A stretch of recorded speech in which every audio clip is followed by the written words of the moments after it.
Our beautiful country, Zimbabwe. This is one of the fastest growing economies in Southern Africa. In terms of infrastructure, the country is endowed with some breathtaking structures that meet world-class standards and is home to people of diverse cultural backgrounds. Part of Zimbabwe's success today lies in its massive investment in the education sector, which today is one of the best in Africa. When the British South Africa Company arrived in Zimbabwe in the 1890s, they created Christian missionary schools to serve local communities. The education system was, however, limited as it censored knowledge in schools. In order to control the population, Africans were offered limited academic skills in order to promote labor exploitation and endangered servitude. In 1980, when Zimbabwe gained its independence, the government democratized education by offering free and compulsory education to all Zimbabweans. This saw a rise in enrollments for black African students in schools. The country has seen a rise in primary and secondary schools from 3,161 in 1980 to 8,287 today. This feat was achieved through massive investment in the education sector. By 2013, while there were about 8,200 schools in Zimbabwe, the Ministry of Primary and Secondary Education realized that there was a deficit of about 2,056 schools in the country. As a result, the School Infrastructure Development Program was launched to build additional schools that meet world-class standards in line with the competence-based curriculum. We have a massive infrastructure development program which we are undertaking. We have already started building 17 new schools across the country. We also applaud the parents and SDCs. We have been building schools or improving existing schools. But as a government, we are saying we want to make sure that we cover the gap that we have in schools infrastructure, which is like 2,500 schools that we have to build. So that's very important. That's what we'll focus on. Our approach to infrastructure development is comprehensive. We are saying it's not only classrooms, state-of-the-art classrooms, but it's also labs, it's ECD facilities, it's sporting facilities, it's teachers' housing, it's making sure that we have water, reticulated water, where teachers don't have to walk long distances to fetch water, but we want to bring piped water to all our schools. Our ablutions have to be water reticulated as well. We are saying we want to have internet connectivity, computerization. The teachers' housing has to be decent. Family units that where they don't have to share. This is the school that we are developing. We are also saying we need to up our game. We have been competing in Africa. We have done well in Africa. We are maybe the most literate society in Africa, either number one or number two. But we are saying that is not enough. We now want to compete in the world. The changes that we have made to our curriculum, the facilities that we are putting in our schools, including laboratories, sporting facilities, tech work facilities, ICTs, should make us compete in the world.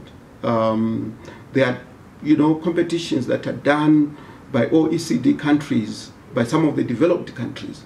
We need to prepare ourselves to be competitive at that level so that we create an education system that can lead to socio-economic transformation in order to achieve, for example, His Excellency's vision of turning Zimbabwe into a high income, into a middle income country by 2030. that vision is only possible to the extent that we have the human capital that is necessary. While there's been milestones in school development throughout the country, some schools in rural areas still lack basic infrastructure like proper classroom blocks, desks and chairs, electricity, accommodation for teaching staff, science laboratories, internet facilities and many other essential services.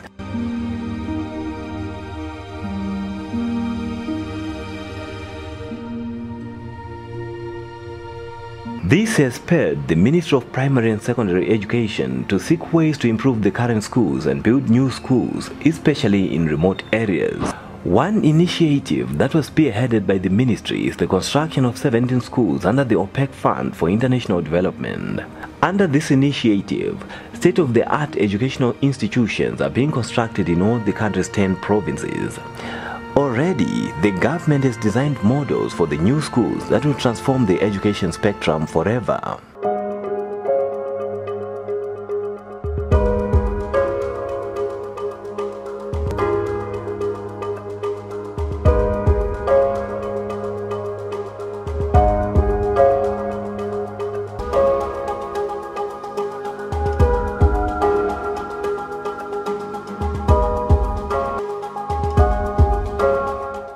The ministry is eager to see the completion of this noble initiative. At Tavoi Secondary School in Hurungwe, construction of the state-of-the-art institution is in progress and there is commitment to ensure that the school meets international standards. While government has made strides in improving the education sector, there are plans to ensure that projected targets are met within stipulated timeframes. This has led to the introduction of joint venture partnerships, which will see private investors being brought on board to finance the proposed infrastructural development. At various schools around the country, the government is also helping schools to undertake income-generating projects that are beneficial to even the communities around them. Glenview 2 Primary School has been assisted to set up a vibrant agricultural department which is managing a thriving fishery and crop husbandry project.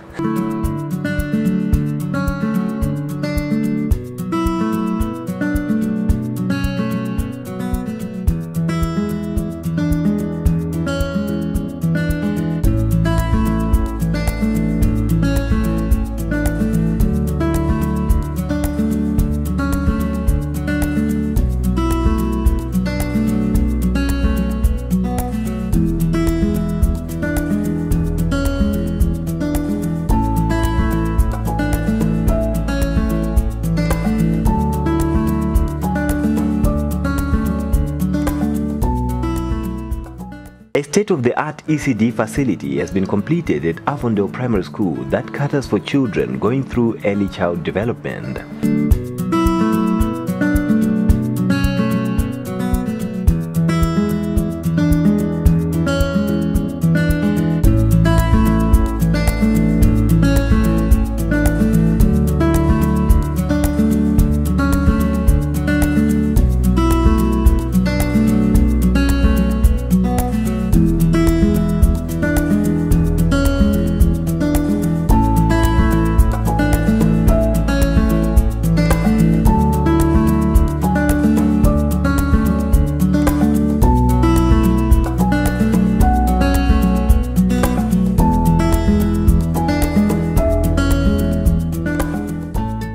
The partnership between Zimbabwe and China has seen the construction of Friendship High School in Hatfield, a facility that is probably one of the best of its kind in this country.